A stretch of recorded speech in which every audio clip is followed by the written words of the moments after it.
Welcome to the Mutually Amazing Podcast. I'm your host, Mike Domish with the Center for Respect.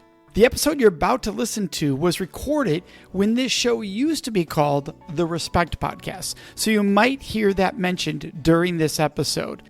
Well, let's get to the show. And welcome to this episode. I'm excited to get right into it and for you to meet two good friends of mine. Our guests today have three daughters, teach self-awareness, connect through pop culture, believe in humor, and that you'll get a vibe for that right away, and mindfulness, and know people can be a force for good. They are Zen Parenting Radio. That's right. It's one of my favorite podcasts, one of my favorite groups of people to be around. It's not just them, but also those who are involved with their show, that go to their conferences, just an incredible spirit and energy of people. Let's get right into you meeting my friends here. Todd and Cathy Adams, thanks for joining us. Thanks for having us. Thanks for having us, Mike. Absolutely. Now, you two have the show Zen Parenting Radio. You have a conference, Zen Parenting Conference. What is Zen Parenting? Go ahead, sweetie. I know. I always it takes a while for me to explain, but I'll try to do it very succinctly. Basically, Zen Parenting is our desire to practice self-awareness ourselves first, and then to present that to the world in many different ways. Obviously, first through our podcasts, and also through some classes we teach. Todd is a coach. I'm a therapist. Like you said, we have a conference that we hold every year, so we get to be with a big group of people annually. Our motto of our podcast is the best predictor of a child's well-being is a parent's self-understanding. And so we try to support people in having self-understanding, obviously to benefit their life, for their own well-being, but also because then that's how they present in their family. That's how they present in the world. And it also helps them when we have self-awareness, we then have more empathy and compassion for others. So it's kind of this domino effect. Once you have self-understanding and self-awareness, it creates a whole different dynamic and energy with people. And inward instead of outward. So it's not a how-to podcast, not whether or not you want to put your kid in a timeout or discipline your kid for drinking early. It's about conversations with our kids and role modeling the behavior that we want to see. That's the bottom line. Well, I've always loved that motto of yours. When you first said it, when I was being interviewed with you now several years back, being on your show, I was like, oh, I wish I was that intelligent when I was a younger parent. When my kids were younger, that I thought of it that way versus how do I do the right thing? How do I tell them to do the right thing? How do I give them versus that self-awareness? It's such a beautiful concept. How does one's own respect for themselves play into that? You know, we're the Respect Podcast. How does respect play into that? First, understanding the role of self-awareness in parenting. It actually takes a minute for us to even figure out what it means to be a parent. Because I think the way our society views parenting is that we're somehow in constant teacher mode and that there's a hierarchy of us looking down on our kids, telling them what to do, explaining to them how life works. And the interesting thing is if we step back from that kind of role, you know, I'm putting that in quotes, that thing that we're told to do, we recognize that we all come into the world with a certain knowing already, that we actually come in with a lot of great instinct and intuitive thought and an understanding of who we are. And that as a parent, really our job is not to be telling our kids about who to be or telling them about who they are, what they should do, but it's supporting them as they become who they are because they already have that instinct, you know, kind of like a tree that's a seed and then it knows to become a tree. It's the same thing with our kids, but unless we understand that in ourselves first and trust that we have this awareness and that we are a unique individual, that we're special, no more special than anybody else, but special in our own right. If we trust that in ourselves and know that about ourselves, then it's a lot easier to allow our kids to grow up that way. And I think we learned how to parent from our parents, and some of our parents did a brilliant job and some lacked some skills. And what we try to do is take what we learned from them, take the good stuff and discard the bad stuff. One thing that we did learn from our parents, most of us, is like the idea of discipline. And Cathy and I are bigger fans of discussion instead of discipline. So that doesn't mean that you let your kids walk all over you, but it's all about conversation and what energy are you bringing to it. So we're big fans of having a conversation as opposed to punitive consequences because a kid made a mistake. Well, and it's just relearning what discipline means, because discipline actually means to teach. You know, it comes from the word disciple, and we've kind of lost track of what discipline means, and that we can teach through role modeling. We can teach through allowing our kids to have experiences and feel pain and build resilience and fail occasionally and take risks. Like we can teach by allowing but also supporting along the way. I think sometimes it's like the pendulum swings so far, sometimes we're either authoritarian or we're completely in charge, or we're completely permissive and our kids walk all over us. And like Todd said, it's this place in between where we let them be who they are, but we also support them in the process of becoming who they are.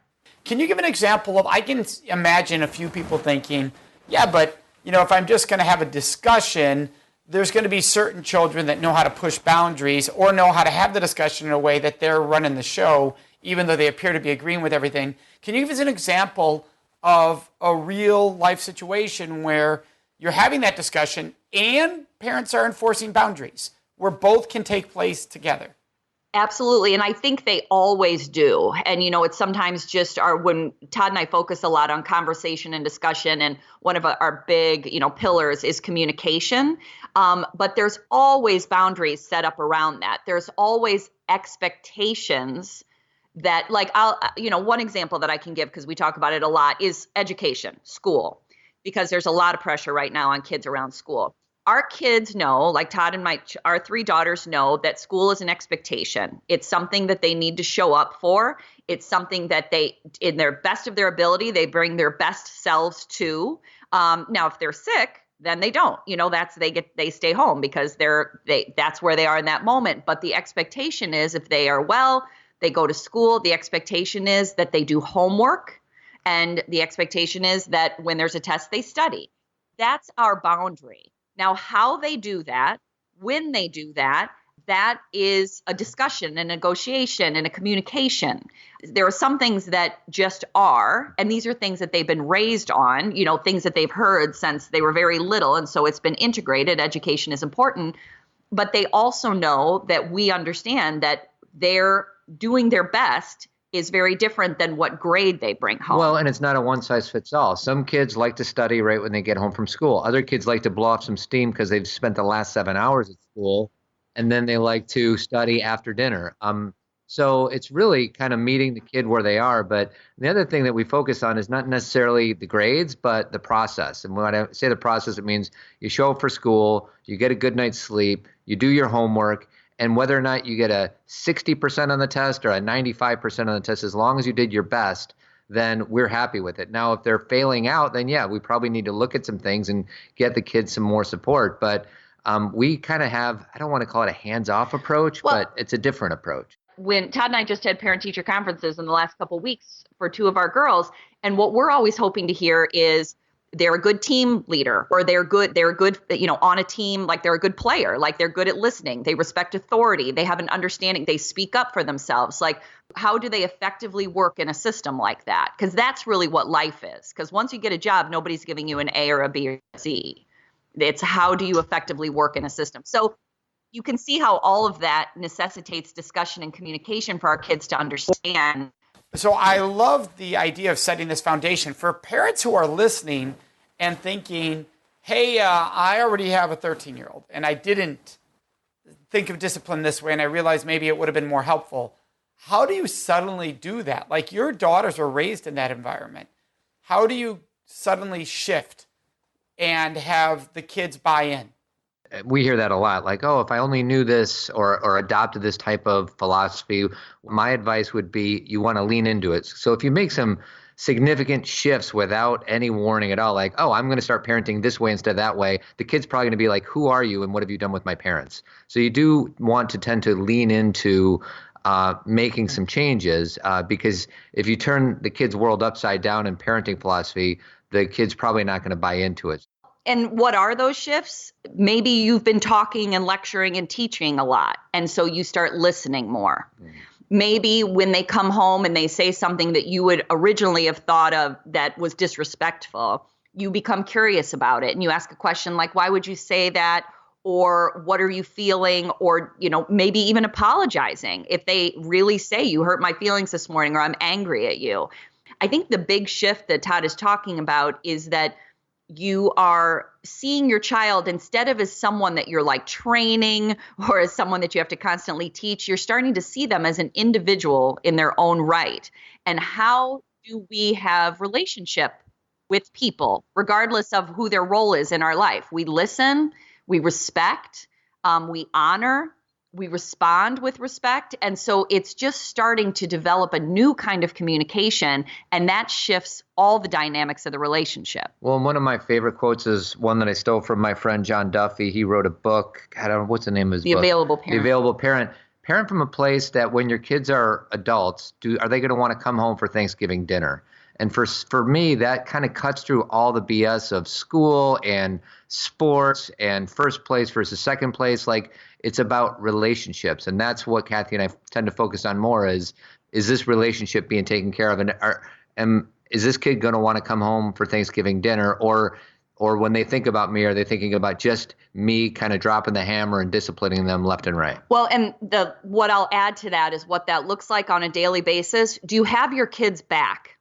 And a lot of times when I say that to parents, they'll say, well, I can't let them get away with things, or then they'll take advantage of me, or then they'll take advantage of other people. And that's not really true. The way that when people change, it's because they're accepted and because they have space and room and a relationship that they feel really supported in, and then they have this ability to change. People do not change when we use shame and fear and guilt. That is not how people then change behaviors. It may change it in the moment, like you shame them and maybe they do start studying.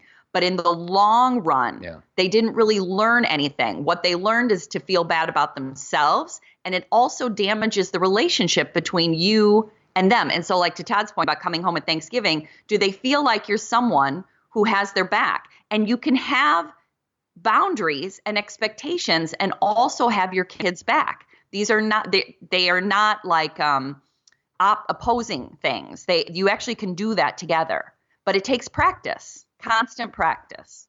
I love the do you have their back, and do they feel that? Like, parents will say, yes, I know I have my kid's back. But the kid might not feel that. And so that's an important discussion that is so powerful there. And a lot of what you do with Zen Parenting is also self-care. So in your mind, what is self-care for parents? If you are somebody who doesn't get any sleep and doesn't do any exercise and is watching the news on a constant basis and completely fear-inducing, it's no wonder that when your kid challenges you, because our kids challenge us on a daily basis, if we're on an empty tank, we're probably not going to have a lot of capacity for empathy and compassion and connection.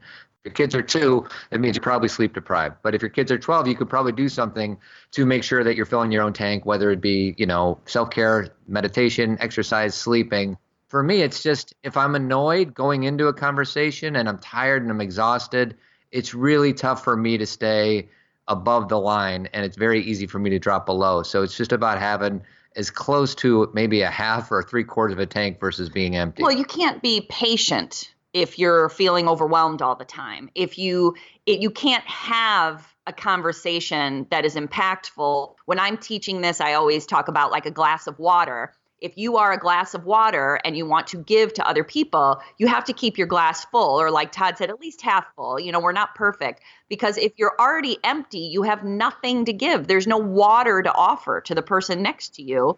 And so and I know that it can sound just very cliche, but if we really live that, if we practice that, I have to take care of myself to take care of you. Like the 2 things I say to moms all the time is that if you feel like you don't have 5 minutes for either quiet time or meditation or stillness, whatever you want to call it, if you don't have 5 minutes, then you need to take 30 minutes for it, because that's how busy your life has become, is that you have to start kind of breaking down that belief system that you don't have time. What's interesting about all this is because we're parents and we brought these kids into this world, we think that they should always come first at the expense of everything. And sometimes at the expense of ourselves, and sometimes it's at the expense of our relationship with our partner.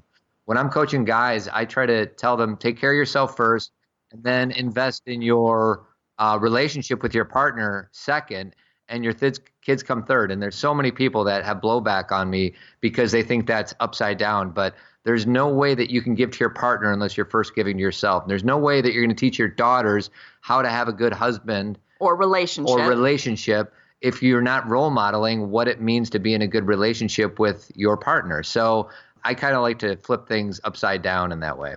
Look, the kids don't exist without your relationship. Yep. And that's one thing that a lot of people forget. So even if somebody goes, well, what if I'm divorced? Still, they're watching that relationship. Yes. Right? In that divorce and that separation, they're still watching that relationship. And they are watching how it's being role modeled. When people go apart, how does that work? How do you treat each other?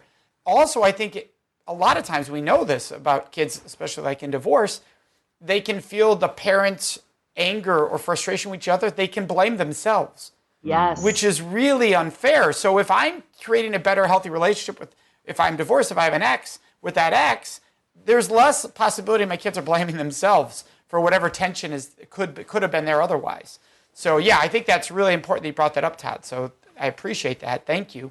Well, and our kids have a default setting of always taking the blame. You know, I'm the product of a divorce. My parents got divorced when I was a young person, and I blame myself for sure. And unless you're explicitly and deliberately role modeling that this has nothing to do with them, like they would say, this has nothing to do with you. And you know what I got out of this? This has everything to do with me. So that is a tricky little thing. So, well, and it's that constant communication about it. Like, and I know the word constant can sound daunting, but everything can be discussed. Like, you know, sometimes I say to the girls, everything is figure outable. And I don't mean everything is going to be perfect or that it's going to be painless, but everything can be discussed. Everything is on the table. Like, you know, what you do for a living, Mike, you know, talking about, you know, sex and sexuality and consent and healthy relationships, like these should be things we're talking about all the time.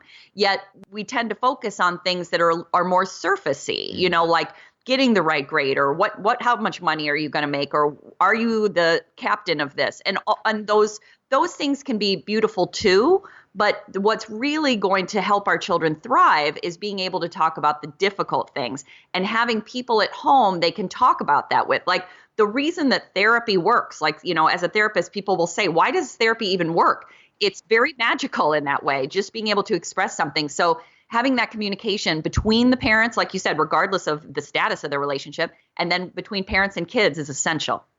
And you two are friends, so I've gotten to see you, you know, off stage, behind the scenes, and I know that you're very in touch with the world. You both feel the world. You know, some people don't. They're able to compartmentalize the world, but you two both feel it. And with everything that's been happening over the last several years in our world, what are your grounding forces for you to be able to manage the negativity and be able to have that glass at least half full? To balance out the news, what I always say is the news is not the news. And I'm talking about when you turn on the 6 o'clock news, your local or whatever, one of the networks, the news is not the news. It's the 10 worst stories of the day. So I get my news based, I check my phone once a day for about 5 or 10 minutes just to kind of know what's going on. So I'm not an idiot. But other than that, and there's, sometimes I have guys that I coach and they have their Fox or their CNN or the MSNBC on for hours and hours a day.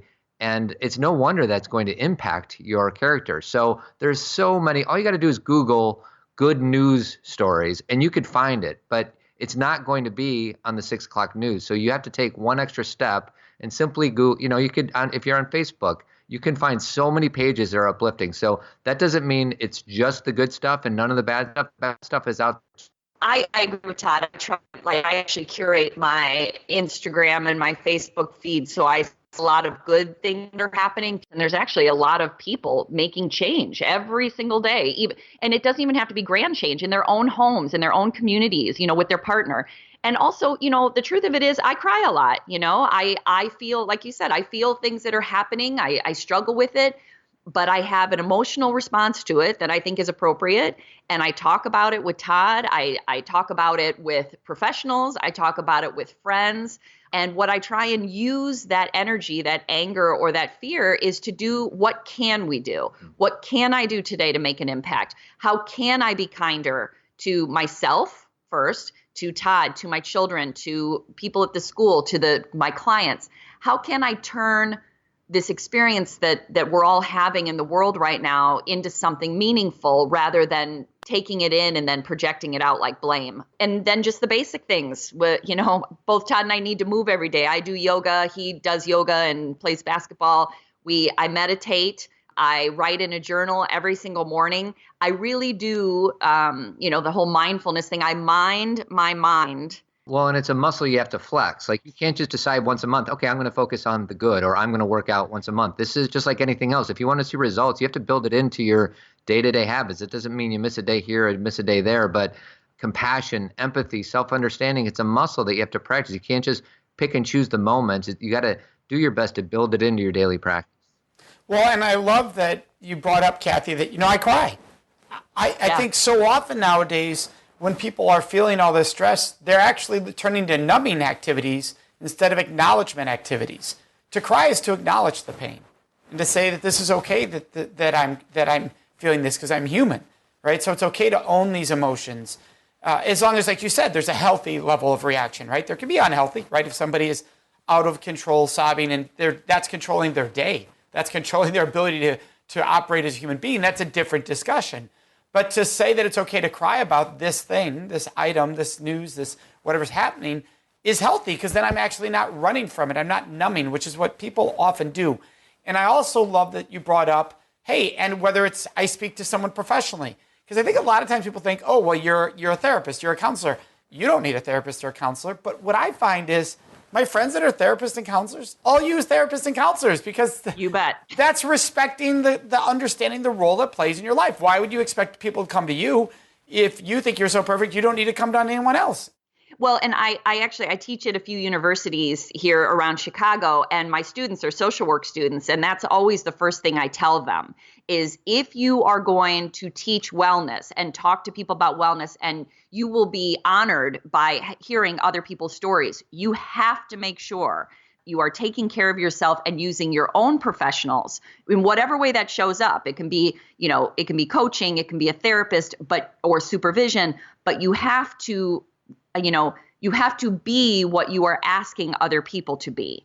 We can't just go out in the world as professionals and be like, I got it all together. All of you people have issues. We all are having some kind of emotional expression. And I hope that the world is making me cry right now, because I don't want to be indifferent to what's going on. And like you said, there is some limit. I have to take care of myself in that process. I'm not falling apart constantly. But it's essential that I stay feeling in this world. And you need to express that emotion, because if you don't, it'll get stuck. And Cathy and I were just listening to a Brene Brown interview, and she talked about, hey, if we could just eliminate the bad and just have the good, that would be great. But that's not the way human beings work. Like if you numb out one side or compartmentalize one side, then you by default have to compartmentalize the other side. So in other words, you have to feel those feelings. And, if you want joy, you need to be brave enough to feel the pain. And as a guy, and I work with a lot of guys, that's not necessarily the easiest thing to do. But no, I mean, kind of what you and Cathy are talking about, in my opinion, everybody needs either a coach or a therapist or a good friend that's going to challenge and support them and help them work things out with one another. And as a middle-aged man, I know that is kind of the exception for a lot of the guys that I work with. Well, and Cathy, you brought up, you are a therapist, you do work with individuals, and a couple times, Todd, you've brought up working with men, and we didn't dive into that. What is the men's work you're referring to?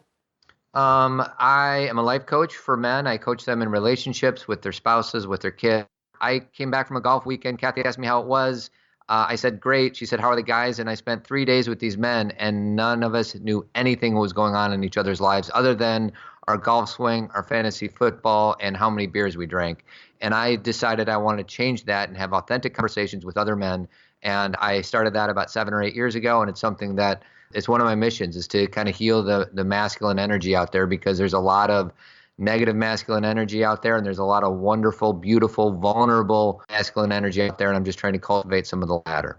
Well, and I think it's an important discussion how authentic our friendships are and how mutual they are, because that can play. I know we're started this all off with parenting, but all this plays into parenting because the self-awareness element you started us with, which is so important. And one thing that Karen and I discuss more and more in life is, are we enveloping ourselves with mutual friendships? Yes. Is this where I'm the one always reaching out, I'm the one sharing, but I'm not getting sharing back, and you feel cheated? Yes. And I don't mean that they need to reach out as much as I do, because maybe Karen and I are both those gatherers. We like to bring people together, and they're not. So I get that. We understand that. But if I feel I'm giving somebody's not giving back, you feel like this is not a mutual relationship. And so much in life, we forget to evaluate our friendships and go, is this mutual? Yeah. Because we're not really pushing each other. It's just one lane venting if it's not mutual potentially. Well, and I'll even open up a can of worms. Like even with family, like we feel like we are obligated. Let's say, for example, that I would go to a family member's house for 4 days for Christmas, and we think that because we're family members, we got to spend 4 days, 24 hours, 7 days a week. And what Cathy and I talk about, because there's a lot of people that struggle with family and extended family, is setting up healthy boundaries. And we've done multiple podcasts about how to set up healthy boundaries. And that goes with whether it's extended family or with friends. And that's... Well, and it doesn't mean that you cut people out of your life. It means that you're thoughtful about the amount of energy that you offer to certain relationships. And there are some people that you can spend maybe a weekend with, and there's some people that you can only do a couple hours, and you have to really recognize the difference. Again, to your point, Mike, it really is all about self-awareness. And what Todd and I have found is the more that we've done this work in the world, or the more that we've been able to kind of find in ourselves a better sense of understanding, you start to find other people show up in your life who are similar. Mm-hmm. And it doesn't mean, and so it's kind of like a like attracts like thing. And it doesn't mean that our friendships from the past aren't important, because Todd and I have amazing friends from high school and college that we adore. But you start to find relationships that maybe are more similar now to where our life is now than it was when we were 18. Find the people in your life that fill up your cup. I had a consultant I worked with who became a friend, and I always loved what he said. What's the energy before, during, and after you're with that person or that couple? Yep. Mm-hmm. Because all three matter, right? If you don't, before you get there, you're always like, but then it goes well, there's still something not right there. If when you're with them, it doesn't feel right, but you're good after, something's especially when you're done, when you leave, are you energized? You're like, oh, you want to be with them. I can't wait to speak to them. I can't be with. Is it that kind of energy? If it's not, man, time is limited. So why don't you spend it somewhere else? Like, it's okay, to say. And what I love about you two is also you find the humor in moments and you value the humor in relationships.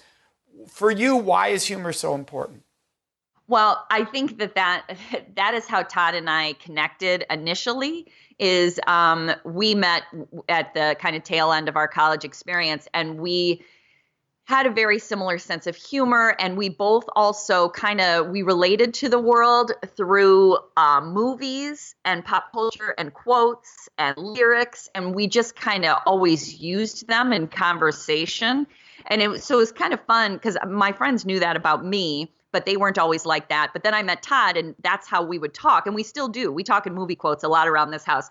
And we also, it's the way that when he and I are having a discussion or we're struggling, we can have a moment where he says something funny or I say something, not in a disrespectful way, but just to kind of deflate, is that the right word? Deflate, yeah, decrease you pull the energy. A pin out of the energy of the situation. And, parenting 3 daughters, there's plenty of opportunities for us to kind of fly off the handle. And what we try to do is check in with ourselves and, maybe yelling isn't the best idea. And instead, maybe we can kind of make a joke, like a nice joke, but a joke just to kind of, because I don't think anybody wants to fight. And usually when people want to fight, they're lost in ego anyways. Most of us want to get along, and humor is such an underrated, understated way of kind of taking a little bit of the air out of the balloon. And, one thing that I want to be very clear about is Todd and I don't make jokes about each other. We make jokes about a situation. Right. So, a lot of people, when they hear humor, they think, oh, I'm going to make fun of you, or I'm going to focus on your flaws and make light of them. We don't go after each other like that. It's more about the situation. There's a tension in the situation. And if we can say something lighthearted to kind of keep us awake, because that's really what you're doing when you're having a conversation, is sometimes we fall almost, when I say fall asleep, I don't mean literally, but I mean we go into kind of autopilot mode and we start to pull up things from our past, or we start to respond like a 20-year-old or a 13-year-old. Like we almost fall asleep and we're not our mature adult selves. And so Todd and I use humor to make sure we're present and to make sure that we remember who we're talking to. I always say that Todd is my most important friend in the world. And so even though he can also frustrate me the most because I depend on him so much, and that we have such an important relationship. So obviously we get most disappointed by the people we love the most too, right? Because we're so emotionally connected to them. But I never want to forget that he's my most important person. So I want to treat him that way and not make him be some kind of punching bag for me that he has to stand there and take negativity. Well, and you could take that same example, like we've all been there at the amusement park or the department store of a parent just screaming at their kid. Like, this is the person that you brought into this world. Speaking of humor movies, I know you two, because anybody who listens to your podcast also knows you do cite movies or mainstream entertainment lines. That's not uncommon at all, that you'll play a clip. It's great. So, Star Wars or Wizard of Oz? Oh, it's such an interesting question. Well, Mike, my answer is, of course, Wizard of Oz, because it's like the best hero's journey ever. And I know that it's not, actually. I know Luke's is a hero's journey too. Well, you know what? It's almost not fair, because for me, seeing Dorothy's experience, The Wizard of Oz, we didn't get to see a lot of girls' and women's journeys, right? And so for me, it woke me up to my own, because I kind of had to go through my whole, childhood watching men and boys have experience, which I can relate to. It's not that I felt completely detached, but to watch her experience as a young girl really woke me up. It's a great answer, sweetie, but Star Wars was actually the correct answer. What a great example of husbandry showing who's right. That's right. He's like, I win. I win. Bottom line. So there's no right or wrong. So are Correct. you gonna explain now, Todd, why Star Wars is yours? No, I don't need to have rationale for my arguments, Mike. Okay. I could just decide it. All right. And on that note, what a wonderful way to end. Thank you two both for an awesome discussion. On our show notes, we're going to be providing people links to all your social media links and to the books you recommend, Untethered Soul, Mating in Captivity, Before Happiness. We're going to provide all those links. What's the one website where they can get you? Is that ZenParentingRadio.com? Yep, that's the one. That's what I thought. So anybody listening, it's ZenParentingRadio.com. You've been listening to Todd and Cathy Adams, two amazing people and two wonderful friends. So thank you both for joining us. Thank you, Mike. Thank you, Mike. This week's question of the week is, Mike, how do I respond when someone shares very difficult or painful news with me? And the past, what people did is they tend to go, oh, I'm so sorry. And it comes off as a pity thing versus empathy and understanding, which is what we want to do in those moments. Or we try to make it like, oh, it's going to be okay, which almost ignores what they're feeling. We don't want to do either of those things. Here's a simple thing you can do when somebody shares something difficult with you. Simply respond with, thank you so much for sharing. That's it. Thank you so much for sharing. Now, if this is a survivor sharing with me of sexual assault, sexual violence, I'm going to say thank you for sharing. Clearly, you are strong or you're courageous. What can I do to be of support of you? So depending on what someone's sharing with you, you might say thank you for sharing. How can I best be of support? That's very powerful. It lets them lead the conversation. You might start by just saying thank you for sharing and see where that goes. Do you know what I would love? I would love to hear your answer to this week's question of the week. So would you please answer what your answer would have been if you were asked that question today on the show? All you do is go to our Facebook page. We have a special group where we have these discussions, and share with us what would your answer have been to this week's question of the week. And if take a moment, post us a new question for future episodes. What question would you like to hear me answer on an upcoming episode? We'd love to hear your questions, your thoughts, and your ideas. And the best place to leave those with us is on our Facebook page at facebook.com/Mutually Amazing Podcast. Of course, you can always contact us on our website at mutuallyamazingpodcast.com. Remember to subscribe to this show so you automatically get it every week. And if you could, take one moment to leave a review. That really helps other people find the show, which we are greatly appreciative of. So thank you so much for joining us. May you make today and every day a life full of mutually amazing relationships.